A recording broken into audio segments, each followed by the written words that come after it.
Hello. I imagine while most people are locked down, you want to do Jiu-Jitsu, but unfortunately we can't. So we can still better develop our understanding of the game. So I'm going to show some concepts for smash and pressure passing.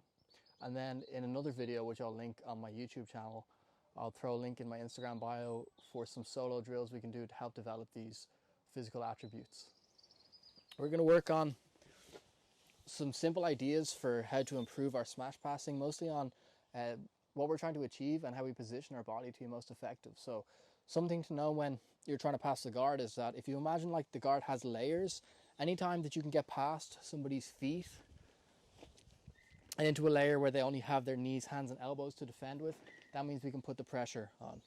So as we go to do this, our main objective should always be to try and keep weight on the person so they have to respond by pushing and being tired. That's the idea behind pressure passing. So, and a very important thing to develop is that we are able to put our weight into our upper body through our shoulders and our hips evenly without having to place our hands on the mat. So I'm going to work through a side smash pass and a half guard pass, and then we can see where we get from here. So if I go for a side smash pass here, a very simple way to think about this is that I'm always trying to lie my weight on top of the person's legs, and I'm always trying to push my hip and my chest forward the whole time, okay? So if I'm crunched over like this, if Emily lifts her legs up, I'm going to move a lot and I'm going to fall. Whereas if I can keep my back flat, I'm pushing my hips forward, my chest is moving forward as well. If you go to lift here, there's a lot of pressure directly on the legs and you have much better base. As we start to work to fold the legs together here, I like to imagine I'm trying to drop my weight through my shoulder. So look, as I start to go here, I'm going to be trying to drop my weight through my shoulder as I smash the legs together and work towards the mount like this. Anytime that you manage to put pressure on someone, your goal should be to continuously move your hips forward and try to make as minimal amount of space between your hips and the mat as possible.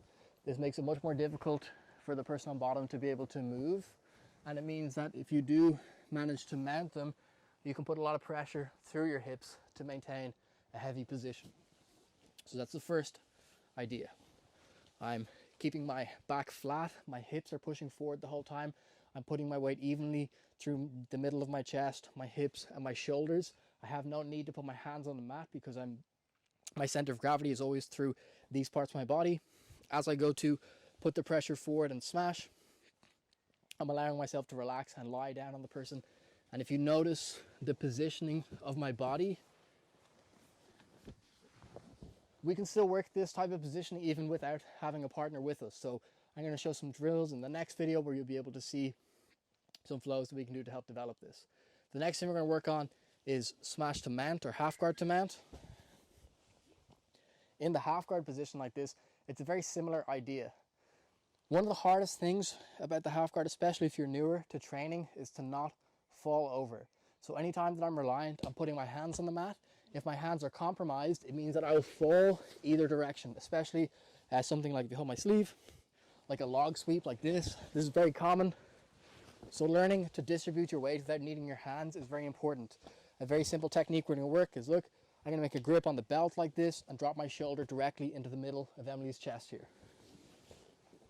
From here, I'm going to switch my hips, and I can even try to lift my legs almost straight to place as much pressure as possible through the middle of my shoulder into the middle of her chest without having to put my hands on the mat. From here, look, my hands are basically free. My legs are almost straight. My hips are up in the air. I'm putting a lot of pressure down, and now I can start to work my positioning into the mount without the need for having to put the hands on the mat. As we train and we develop these positions, you develop natural physical attributes to help you maintain your positioning. And these are almost subconscious, but these are things we can develop on our own. In the next video, I'll link this into my YouTube channel. I'll show you some solo drills you can go through to help you work through this, to maintain your mobility and some of your flexibility and positioning. And thanks for watching.